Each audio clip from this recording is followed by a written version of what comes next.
오늘 읽을 책은 인구 감소 사회는 위험하다는 착각입니다. 여러분은 인구 감소라는 단어를 들으시면 어떤 생각이 드시나요? 일단 저는 저출산, 인구 위기, 사회 문제 이런 생각이 먼저 듭니다.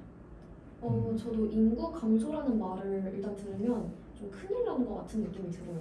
그렇죠. 인구 감소라고 하면 보통 뭔가 위험하고 절망적이고 대안이 없을 것만 같이 느껴집니다. 근데 오늘 제가 소개해드릴 이 책, 인구 감소 사회는 위험하다는 착각의 저자는 인구 감소가 그렇게 절망적인 것까지는 아니다 라고 이야기하고 있습니다. 어떤 이유에서일까요? 자, 먼저 서론입니다. 저자는 서론에서부터 패배주의가 패배주의를 불러온다라는 일본 사람들이 주로 갖는 논리를 지적합니다. 이 논리는 현실로 다가온 위기를 정면으로 마주하고 이성적으로 대안을 제시하는 활동을 그저 패배주의에 사로잡혀 지레 겁을 먹고 용기 있게 행동하지 못하는 패배자들의 행위로 낙인 찍는 것을 말합니다. 여러분들은 갑자기 과제가 쏟아지면 포기하는 편입니까? 아니면 어떻게든 해결하려는 편인가요? 저 같은 경우에는 좀 벼락치기를 좋아해서 과제를 수행할 때도 아니면 시험 공부를 할 때도 위기가 닥쳐야 해결하는 편인 것 같아요. 그래서 기한이 촉박할 때 좀 더 열심히 하려는 경향이 있습니다. 맞아요. 이렇듯 저자는 위기 상황, 즉 인구 감소 사회를 바라볼 때도 바로 이렇게 문제를 직시하고 해결하는 태도가 중요하다고 말하고 있습니다. 또한 저자는 발생할 것을 미리 예견 가능하고 대처가 가능한 인재임에도 불구하고 자연재해처럼 갑자기 들이닥쳐서 해결이 불가능한 일이었다라고 생각하게 만들어서 결국 지도자의 개인적인 책임을 회피하는 태도를 지적하고 있어요. 인구 감소 문제도 같은 맥락에서 논의하고 있습니다. 일본의 지도자들은 인구 감소 문제를 정면으로 마주하고 대안을 제시하는 것을 피해왔고 그로 인해서 미리 대처할 수 있었던 수많은 사회 문제를 막지 못했습니다. 저자는 앞으로 일어날 인구 감소가 비가역적임을 인정하고 이를 냉철하게 바라보고 대안을 제시하는 태도가 필수적이라고 역설합니다. 이는 비단 일본만의 문제가 아닐 거예요. 대부분의 국가는 더 이상 인구 증가를 수용할 능력이 없고 이에 따라 지구 환경이 지속 가능한 상태까지 인구가 감소하는 것은 자연스럽고 합리적인 현상입니다.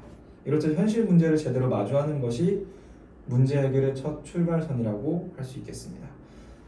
저자는 우리에게 인구 감소의 전개는 피할 수 없지만 이제라도 대안을 마련해서 피해를 최소화할 것을 제안합니다. 정리하자면 이 책은 인구 감소의 문제를 각 분야의 학자들이 다방면으로 분석하고 급격한 사회 구조 변화에 연착륙하기 위한 대책을 구하는 결과물이라고 할 수 있어요. 그러면 이 책은 한 사람의 의견을 쭉 적어두었다기보다는 여러 학자들의 의견을 다양하게 담고 있는 거네요. 정확합니다. 그래서 저는 오늘 여러분들께 그 전문가들의 입장을 크게 두 가지 주제로 분류해서 소개를 해드리려 해요. 인구 감소 사회를 우리는 어떤 태도에서 바라봐야 할까요? 어떻게 하면 인구 감소 사회에 연착륙할 수 있을까요? 그 방법이 궁금하시다면 이제 제 얘기를 들어보시기 바랍니다. 여러분, 인구 감소는 왜 위기입니까? 우리가 위기라고 말을 해왔지만 사실 왜 그렇게까지 문제인지에 대해서 진지하게 고민해 본 적 있으세요? 이 대주제를 제시한 전문가들은 각자 인구 감소가 곧 위기가 아니라 인구 감소에 대한 대책을 마련하지 않는 것이 되려 문제가 될 수 있다고 지적하고 있어요. 이것이 저희가 정한 첫 번째 대주제인데요. 목차 중 1, 2, 3, 9장에서 이 주제에 대해서 논의하고 있습니다. 가장 먼저 1장 함께 살펴보시죠. 1장의 저자는 인류의 출현과 자연의 수용력으로 서장을 엽니다. 저자에 따르면 인류 등장 초기, 다시 말해 수렵 채집 시대의 밴드 구성원 간 의사소통은 음성 언어와 거울 신경 세포를 사용하여 이루어졌습니다. 문자를 통한 명시적 규칙이 존재하지 않으니 강제적 복종도 없었고 소규모 친족 관계이기 때문에 관용적이었다라고 저자는 말합니다. 그리고 덤바의 수가 적용되는 사회였습니다. 그런데 농경혁명이 일어나자 집단 인구가 덤바의 수를 넘어 확대되기 시작했고 지도자가 출현하고 집단을 통제하는 규칙이 만들어지고 문자가 발명이 됐는데 이로 인해 잉여 생산물은 불균등하게 분배되고 생산물들 또한 세금이라는 이름으로 권력자들에게 바쳐졌어요. 계급사회가 등장한 것이죠. 또한 수렵채집 생활 시대와 다르게 농경사회에서는 노동력이 매우 중요한 요소가 됐습니다. 인구가 많아야 생산량을 증대시킬 수 있었던 사회였기 때문이죠. 이처럼 저출산이 위험하다는 생각은 농경민의 사고방식이었다라고 정리할 수 있습니다. 그런데 여기서 제가 질문 하나 드리고 싶은 게 덤바의 수가 혹시 어떤 걸까요? 왜 이 질문이 안 나오나 했습니다. 던바의 수는 친밀한 관계를 쌓을 수 있는 집단의 구성원의 수를 뜻하는 것으로 영국의 인류학자 로빈 던바가 제시한 개념이에요. 보통 150명 정도로 통용된다고 생각하시면 됩니다. 또 몇백 년의 시간이 흘러 산업혁명이 일어났어요. 이 결과로 화폐경제가 인류 역사에 등장했습니다. 자본주의가 확립되어 자본가와 노동자라는 계급이 생겨났고, 자본가는 노동자의 임금을 싸게 억제하고, 그렇게 얻은 이유는 바로 자본가의 부로 축적되고 자본가와 노동자의 빈부격차가 벌어지기 시작했어요. 여기서 우리가 주목할 지점은 자본 권력이 정치 권력과 눈에 띄게 결탁하기 시작했다는 겁니다. 민주주의 정치제도 하에서 대다수의 국민이 노동자인 국가에서는 자본가는 이윤을 극대화하기 어려웠지만, 이제 권력의 방해를 받지 않고 자유롭게 자원과 노동자를 최저 비용으로 사용하는 세계 자본주의 시대가 도래한 거죠. 이러한 인류의 서사를 기반으로 세계 인구는 2100년을 전후로 정점을 찍고 감소하게 될 것으로 저자는 예측합니다. 그 전에 선진국의 인구는 감소하고 개도국의 인구는 증가하는 과도기를 겪을 건데, 선진국에서 저출생이 진행되면 노동력 부족으로 임금이 상승하고 기업들은 개도국으로 공장을 이전하거나 외국의 저임금 노동자에게 일을 맡겨서 결과적으로 선진국 노동자들의 임금도 내려갈 수밖에 없겠죠. 그러면 시골에서 농사를 지어 자급자족하려는 사람이 생기고 그들이 모여 작은 공동체가 만들어집니다. 그 집단의 인원수가 던바의 수를 넘지 않으면 집단 질서가 유지되는데, 여기서 던바의 수 아이디어를 기반으로 일정 인구수가 구성하는 사회가 지속적으로 유지될 수 있다는 점에 우리는 주목을 해봅시다. 인공지능의 개발로 실업자가 늘어나고, 실업으로 소비할 사람이 없어지면 기업은 어려움에 처하겠죠. 그렇다면 기본소득제도의 시행이 가능해집니다. 귀농해서 자급자족하고 그 이외에 필요한 물품들은 기본소득으로 구매하는 사회가 옵니다. 결국 수렵채집 감성으로 돌아간다는 말이고, 이는 다시 말해서 곧 세계 자본주의가 붕괴된다는 것을 의미합니다. 정리하자면 세계 자본주의의 붕괴는 필연적이고, 이에 따른 기본소득제도의 실현 또한 필연적입니다. 기본소득제도는 인구가 적은 국가에 적합한 제도라는 면에서 미래 경제체계에서 감소하는 인구는 재앙이 아니고 곧 생존 전략이라고 말하며 저자의 1장이 마무리됩니다. 인구 감소는 통상적으로 위기라고만 생각했는데 인구 감소가 오히려 더 긍정적인 영향을 미칠 수도 있겠네요. 인공지능이나 기술의 발달로 실업자가 많이 늘어날 것 같은데, 이에 대비하기 위한 기본소득 외에 다른 제도는 없을까요? 마침 2장에서 인공지능을 도입하게 될 미래에 대한 시사점을 보여주고 있습니다. 이어서 2장 함께 살펴보시죠. 2장의 저자는 중요한 것은 인구 감소 자체가 아니고 지력을 지닌 인구가 감소하지 않도록 유지시키는 일이 중요하다고 역설하고 있어요. 두뇌 자본주의의 키워드를 제시한 저자는 범용 인공지능의 도입으로 생산 구조가 변화한 이후 더 이상 노동자의 머릿수가 생산력을 보장해주지는 못한다고 주장해요. 무작정 인구수를 늘리는 것은 더 이상 현대사회의 경제성장의 동력이 되지 못한다는 거죠. 지력을 지녀서 새로운 가치를 창출하고 그걸로 산업 플랫폼을 만들어내고 이에 따른 생산 수단을 개발해내는 두뇌가 현대 자본주의 동력의 핵심이라는 겁니다. 각국은 인구 감소보다는 두뇌 유출로 인한 지력 감소에 신경을 더 써야 하고 미래 먹거리 확보를 위한 경쟁이 뒤처지지 않아야 한다고 말하고 있어요. 이어서 3장 살펴보죠. 3장의 저자는 정확한 통계 수치를 바탕으로 인구 감소라는 단어의 허와 실에 대해서 논의하고 있어요. 간단한 통계 수치로 공기의 지배에서 탈출할 수 있다고 주장합니다. 공기요? 공기가 어떤 지배를 하나요? 여기서 말하는 공기란 일본어의 언어 공간에 누적되어 형성된 공통의 선입견이라고 저자가 설명을 합니다. 한 번 형성된 공기는 각각의 의문과 논리적 사고를 수사로 덮어버려서 국민 전체가 같은 이미지를 공유하게 만들어버립니다. 다른 공기를 가진 사람의 의견을 들으면 상대도 하지 말아야겠다라는 생각을 하게 만들어요. 공기가 한번 형성되면 공기 보수화가 일어나서 압도적인 역사적 사건이 일어나지 않는 이상 특정 문제에 대해서 사회적으로 이미지가 고착돼 버립니다. 공기의 세계에서 젊은이들의 이동이 지역의 성세를 결정짓는다라고 여겨지지만 실제로 통계를 보면 이전에 발생한 저출생의 결과가 현역 세대 인구수 결정에 압도적 영향을 미치고 있어요. 인구 감소는 일본만의 문제는 아니고 전 세계적인 추세죠. 또한 고령자 인구의 증가가 멈춘 과소 지역에서 저출생이 개선되는 자치단체가 늘어나고 있기 때문에 일본이 망했다라고 속단하는 이유는 없습니다. 다시 말해서 대안을 제시 못할 정도로 비가역적인 문제가 아니라는 거예요.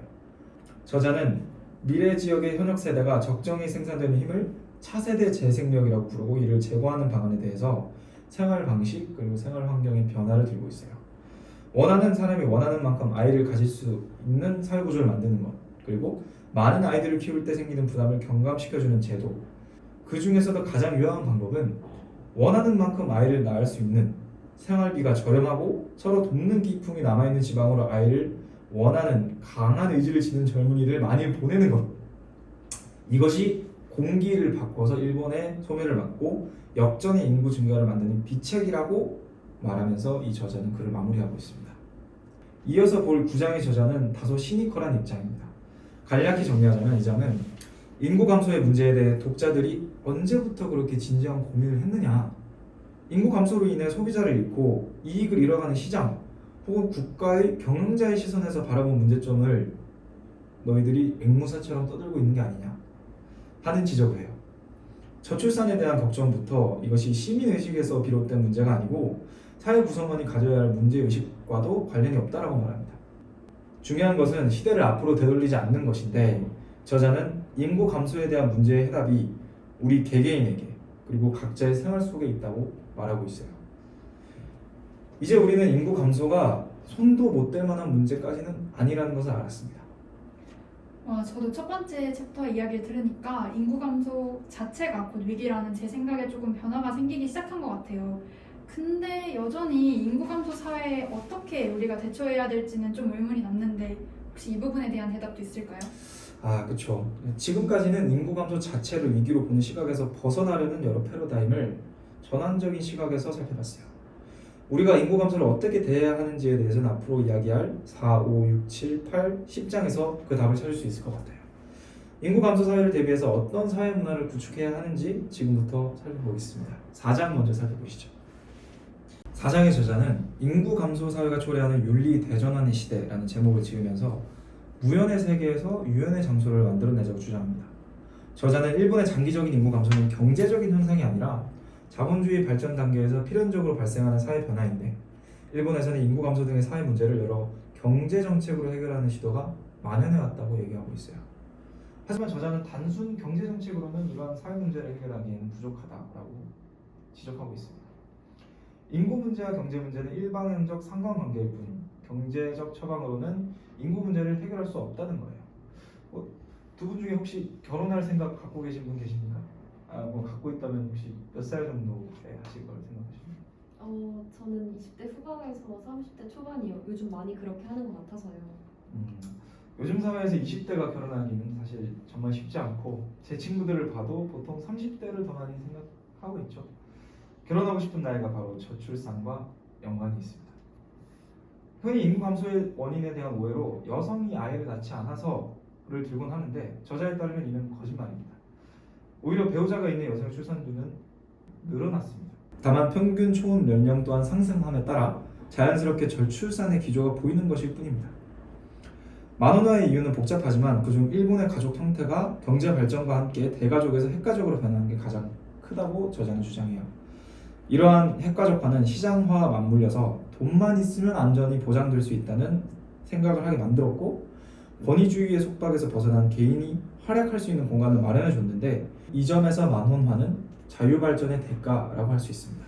자유와 더불어 온 소비사회의 진전으로 인해 결혼의 득실을 계산하는 윤리가 정착했어요. 저자는 결혼 연령의 상승이 태평양 전쟁 이후 전개된 발전, 다른 말로 무연화, 시장화의 귀결임을 지적하면서 국가가 조혼화로 방향을 틀기 어렵다면 결혼하지 않아도 아이를 낳을 수 있도록 만들어주는 게 대책임을 역설하고 있어요. 제가 알기로 프랑스랑 스웨덴에서 법률론 사이에 태어나지 않은 아이에게도 동등한 법적 권리가 주어진다고 알고 있는데 혹시 이게 사례가 될 수 있을까요? 네, 맞아요. 동거혼을 인정함으로써 인구 감소에 대응하고 있는 사례라고 볼 수 있어요. 하지만 일본을 비롯한 동아시아 유교 문화권의 경우 혼외 자녀에 대한 가치관은 금기시되고 있잖아요. 저자는 이러한 사회 구조적 인식, 윤리 의식을 바꾸는 것이 인구 감소에 대한 대책이 될 수 있다고 주장하고 있습니다. 그러면 이어서 인구 감소 사회에서 재정은 어떻게 운영되어야 하는지 살펴볼까요? 5장의 저자는 축소 사회는 하나도 즐겁지 않다라는 제목으로 우리를 이끌고 있어요. 영국이 2010년 보수당이 정권을 잡으면서 2차 세계대전 이후 최대 규모의 재정 긴축 정책을 시행하고 있어요. 그런데 이런 긴축 재정은 젊은 층과 취약계층에게 매우 불리한 결과를 낳고 있습니다. 이를 뒷받침하는 지표로 2013년 빈곤층 먹거리 기부단체인 푸드뱅크의 이용자 수가 전년 대비 300%나 증가했다는 것을 들 수 있어요. 이렇듯 각국의 보수당에서는 가정 형편이 좋지 않을 때 가계 지출을 줄이는 것처럼 경제 상황이 좋지 않을 때는 국가적으로 지출을 줄이고 미래 세대를 위해 채무를 최소화해야 한다고 역설하고 있어요. 저자는 이 생각에 완전히 반대합니다. 실제로 영국이 긴축 재정을 시행한 후에도 국가 채무가 줄어들지 않은 상황을 제시하면서 오히려 경제 상황이 안 좋을 때 금융 완화와 재정 지출을 실시해서 고용 창출을 통한 수요 확대를 도모하는 것이 경제학적 상식이라고 지적합니다. 긴축 재정은 미래 세대에게 채무를 주지 않겠다는 변명을 뒤집어 쓴 채로 청년들이 더 큰 꿈을 꾸고 성공하고 싶은 욕구를 없애버리는 지시라고 주장합니다. 즉 인구 감소 사회를 맞이하여 우리는 축소 사회라는 명분으로 기존의 사회 취약계층을 외면해서는 안 된다는 거예요. 와, 저는 영국 사례가 꽤 충격적이에요. 긴축 재정을 시행하고도 국가 부채를 줄이지 못했다니 오히려 취약계층이 더 힘들어지는 상황만 되어버렸네요. 맞아요. 그래서 우리가 상식이라고 생각하는 정보들이 진짜 사실인가에 대해서 의문을 제기하는 태도가 중요하겠죠. 근데 제가 또 다른 부분에서 의문이 드는 게 있습니다. 너무 태클을 거는 것 같은데 또 질문해도 될까요? 그럼요. 얼마든지 환영입니다. 인구가 감소하게 되면 아무래도 사용하지 않는 토지, 주택 이런 것들이 증가할 텐데 땅은 원래 자연의 일부였으니까 그렇다 치더라도 사람이 살지 않는 주택의 황폐화, 위험도시 등의 문제는 여전히 남을 것 같아요. 이 부분은 어떻게 접근하는 게 좋을까요? 좋은 시각을 제시했다고 생각합니다. 그럼 지금부터 그 부분에 대해서 함께 살펴볼까요? 건축가인 6장의 저자는 건축이 인구 감소 시대를 맞이한 도시와 지방을 함께 살릴 수 있다는 시각을 제시하고 있어요. 일본의 건축 공사 부는 세계 평균보다 10%를 웃돌고 있어요. 또한 미학이라는 가치에 경도되어서 상업 건축을 하는 업체는 무시당하는 경향도 있습니다. 오직 자신의 건축 예술을 추구하는 것이 바람직하다는 거만한 착각에 빠져 있는 건데 이에 대해서 저자는 건설업자들도 현실을 받아들이고 상업 건축에 참여해야 된다고 주장하고 있어요. 그리고 이 상업 건축이 도시와 지방을 함께 살리는 열쇠가 될 수 있다는 것도요. 이 아이디어에 따라 반드시 새 건축을 할 필요 없이 오래된 주택과 시설을 개수해서 도주창처럼 사람들이 모여 얘기를 나누고 술도 마실 수 있는 주택 시설을 만들고 쉐어하우스를 만들어서 직접 운영과 경영을 하는 것이 앞으로도 건축업이 혹은 건설업이 계속해서 살아남을 수 있는 길이라고 주장하고 있습니다. 그리고 이런 건축이 저출생, 고령화 사회 속에서도 도시를 활기차게 만들 수 있는 건축이 될 수 있다라고 하는 거죠. 다음으로 7장의 저자는 젊은 여성에게 인기가 없는 자치단체는 사라진다는 주장을 골자로 문화를 통한 사회 포섭을 권유하고 있어요. 오키야마현의 나기초 마을은 도토리현과의 경계에 위치하는 인구 6,000명 정도의 산속 마을입니다. 이 작은 마을은 2014년 합계 특수 출생률 2.81이라는 경이로운 수치를 기록하면서 순식간에 유명해졌어요. 잠깐만요. 산속 마을에서 합계 특수 출생률 2.81이라고요? 그런 마을이 진짜 있나요? 저도 이 부분을 처음 읽었을 때 굉장히 신기했습니다. 저자는 주 요인으로 크게 세 가지를 제시해요. 첫째, 잘 갖춰진 육아 지원 환경입니다. 고등학교까지 이 아이에 대한 의료비가 무상으로 지원되는 것이 대표적이죠. 둘째, 육아를 응원하는 분위기의 마을 환경. 셋째, 농촌 가부키 개선. 다시 말해서 특색 있는 마을 전통 문화를 아이들에게서 계속 전승해 나가는 것이죠. 그리고 저자는 이 세 요인이 아이를 실질적으로 돌보는 젊은 여성층의 마음을 사로잡았다고 분석하고 있어요. 그의 주장에 따르면 인구 감소가 걱정인 지방을 살리려면 젊은 여성의 마음을 사로잡아야 하고 육아 환경 및 마을 분위기가 아이들에게 적합하다고 여겨지지 않으면 마을을 떠나거나 선택하지 않게 됩니다. 사람들이. 이렇게 마을 단위로 육아에 적합한 환경을 조성하는 것은 문화를 통한 일종의 사회 포섭의 권유라고 할 수 있어요. 혹시 사회 포섭이 무슨 뜻인가요? 사회 포섭이란 지금까지 사회에서 배제되어 온 사람들을 문화를 통해서 사회에 붙잡아 두고 포용한다라는 사고방식입니다. 저자의 주장에 따르면 이 다른 예시로는 유럽의 노숙자 프로젝트가 있는데요. 노숙자 프로젝트는 노숙자분들이 한 달에 한 번이라도 샤워를 하고 자선 모임에서 모은 옷으로 갈아입고 공연이나 미술 전시회를 감상할 수 있도록 초대하는 제도예요. 저자는 무료급식 외에 이러한 제도도 필요함을 역설하고 있습니다. 국민이 노숙자가 되었다는 것은 경제적인 이유에 더해 정신적인 이유가 존재하기 때문인데 삶의 질을 높이고 정신적인 안정을 제고하는 제도를 시행한다면 노숙자 문제 또한 해결할 수 있다는 거죠. 이 제도 또한 사회 구성원의 일탈을 방지하고 공동체 내에 묶어두는 행위로 사회 문화적 포섭에 해당하고 이를 통해 반사회적 행위나 범죄까지 예방할 수 있습니다. 그럼 여기서 질문 한번 해볼게요. 사람들은 왜 지방에 가지 않을까요? 저자는 문화가 문제라고 지적해요. 어떤 문화일까요? 바로 지방이 재미없을 것이다, 혹은 지역민에게 따돌림 당할 것이다, 아니면 지역 축제에 억지로 참여해야 할 것 같다라는 인식의 문화입니다. 그렇다면 국가가 지역 인구 감소 문제를 제대로 해결하기 위해서는 문화를 통한 사회 포석으로 공동체 내 의식을 변화시키는 게 중요하겠죠. 단순히 공공사업, 기업을 유치하는 것만으로는 부족하고 육아 지원, 교육 수준, 의료 사회 전반에 포석 문화를 적용해서 이 지역 인구 감소 문제에 대응해 보자는 겁니다. 이제 다음 장으로 넘어가 보겠습니다. 그 전에 두 분 혹시 농사를 직접 지어본 적 있습니까? 농사라고 하기엔 조금 민망하지만 상추를 키워봤습니다. 상추 키워봤으면 아시겠네요. 농사가 정말 힘든 일이죠. 그런데 우리 사회에서 1차 산업은 외면받고 있어요. 이 부분에 주목한 챕터가 바로 8장입니다. 8장의 저자는 관계 인구를 창출한 공동체 혁명으로 도시와 지방을 먹거리로 연결할 수 있다고 말해요. 저자에 따르면 사람들은 대부분 1차 산업의 소비자로 생산자에 대해 생각해 본 적은 사실 많지 않습니다. 특히 우리는 생산물들을 가격 기준으로만 평가하고 이 가격이 상승하면 불쾌감을 느끼죠. 저자는 생산자와 소비자는 결국 공생하는 관계이므로 서로 관심을 가져야 한다고 말해요. 또한 그 실제 사례인 토호쿠 통신을 우리에게 소개해주고 있어요. 소비자와 생산자가 서로의 입장을 고려하고 공감할 수 있는 매체를 개발한 것인데 실제로 흉작을 겪게 된 농업 종사자가 이 통신으로 도움을 청하니까 안타까운 상황에 공감한 많은 이들이 자발적으로 벼베기를 도우려고 지방에 왔다고 합니다. 이렇게 지역에 있는 생산자를 도시에 있는 소비자에게 이해하는 과정은 중요하다고 저자는 주장해요. 생산자와 소비자의 관계 속에서 먹거리, 식은 기본적으로 우리 모두에게 필요한 것이므로 관전하지 말고 모두가 관심을 갖고 참여해야 합니다. 저자는 이렇게 생활하는 사람의 현재 상태에 대해 고민하고 미래를 걱정하면서 계속 관계를 유지하는 사람을 관계 인구라고 정의합니다. 인구 감소 사회에서도 인구를 증가시키기는 어렵겠지만 관계 인구라는 인구의 질적 변화를 통해서 인구 감소 사회를 맞이해야 한다라는 것이죠. 이제 드디어 마지막 장을 소개해드리겠습니다. 10장의 저자는 뜨거운 근대는 없다, 사양의 일본을 위한 현명한 안전보장 전망이라는 제목을 지었어요. 일본은 지금 근대의 사양이라는 문명사적 변동 과정에 있다라고 저자는 주장하는데 이렇게 뜨거운 근대를 뒷받침하던 인구 동태는 근본적으로 변화하고 있다고 말하면서 이러한 추세는 틀림없이 비가역적으로 진행될 것이며 따라서 사양은 일본의 현상만이 아니고 오히려 문명사적 현상이라고 주장합니다. 이러한 시점에서 필요한 것은 바로 안보의 패러다임 변환입니다. 이것은 군사력 중심에서 외교 중심의 안보 정책으로의 변환으로 실현될 수 있죠. 저자는 현대의 안전보장이 국가 중심에서 인간 중심의 인간의 안전보장으로 변환되어야 한다고 말합니다.